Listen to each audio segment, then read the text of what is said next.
Now, the war in Ukraine and the debate over US President Trump's proposed plan have cast a shadow over the G20 summit in South Africa.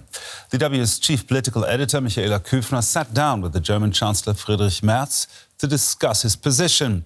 He told her he's hoping for a ceasefire in Ukraine before his planned trip to China early next year. With me is German Chancellor Friedrich Merz, straight after the conclusion of the G20 here in Johannesburg. Chancellor Merz, you spent a lot of time during this first G20 on African soil speaking about Ukraine, a crisis meeting. We'll talk about the G20 just in a second. But can you first map out the magnitude of the threat that Europe is currently facing over its very security architecture when it comes to this 28-point plan on Ukraine?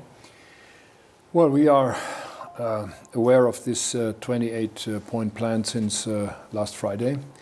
I had a call with President Trump before I left the country. I told him that we could agree on some of them, but there are others we could not agree. And I told him that we are fully in line with Ukraine, that the sovereignty of this country must not be jeopardized.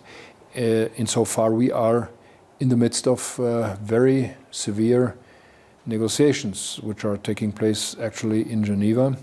Our NSAs are there and talking with the American delegation, with the delegation from Ukraine.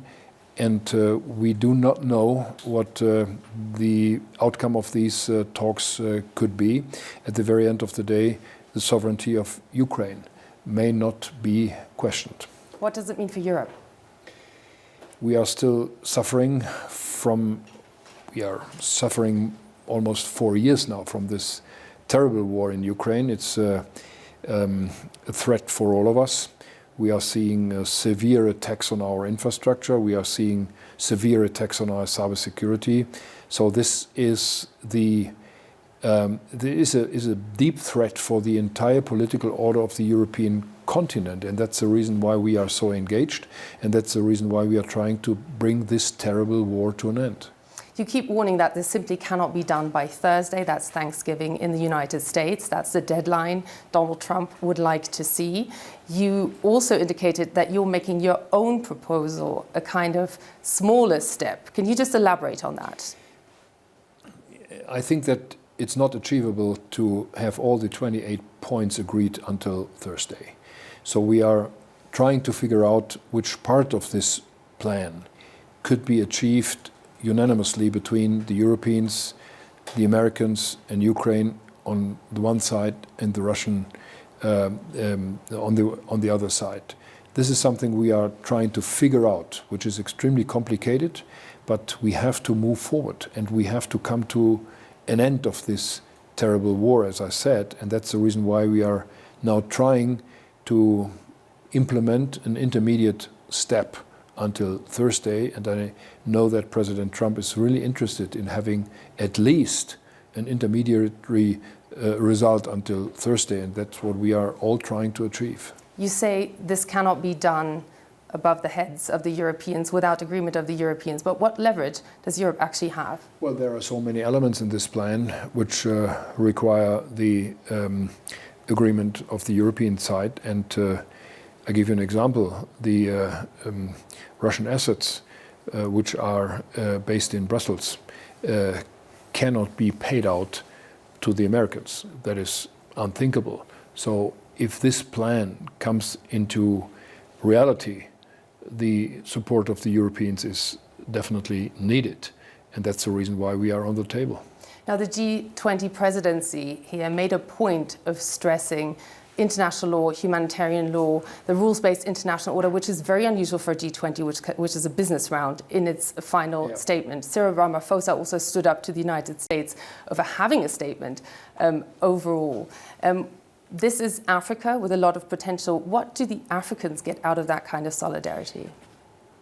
This G20 summit in Johannesburg, South Africa, marks a deep change in our international order in terms of Africa is on the table.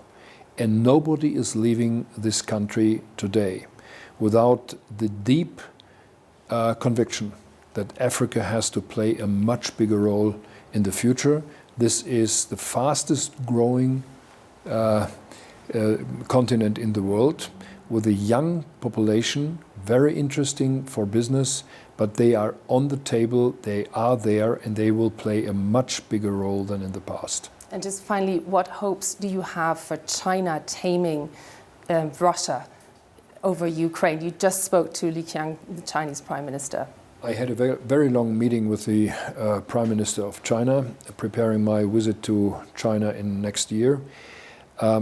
China could play a role. China could put some more pressure on Russia to end this war, and that's part of my talks with the Chinese government, and will be, if necessary, part of my talks with the Chinese president next year. But I very much hope that we will come at least to a ceasefire in this war before, so that this will not overshadow our meeting next year. Chancellor Friedrich Merz, thank you very much. Thank you.